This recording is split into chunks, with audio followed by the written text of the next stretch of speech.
Hey friends, I'm Dr. Chinwe Williams, and I'm a clinical mental health therapist and author. And our verse of the day comes from Psalm 56:3, and it reads, "When I am afraid, I put my trust in you."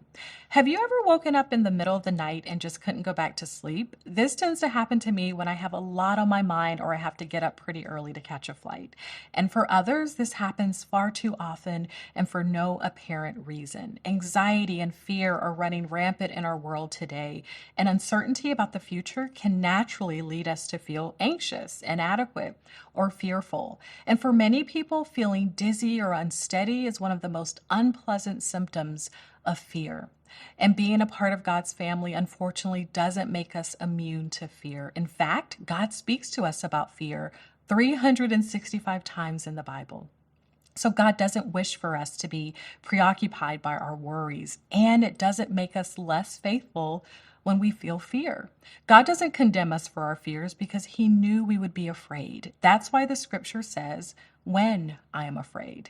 Our past wounds and present hurts can make us forget what God has done, or to think that we're failing or that God has somehow forsaken us, but that simply isn't true.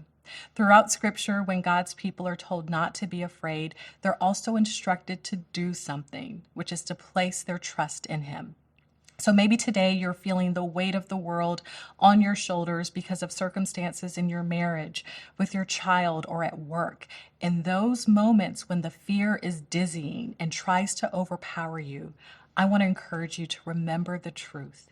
The Lord is your anchor. He is firm and unshakable, and he places your feet on steady ground. My hope for you today is that focusing on these truths will help you to remember what God has already done and to consider the good things he is doing right now.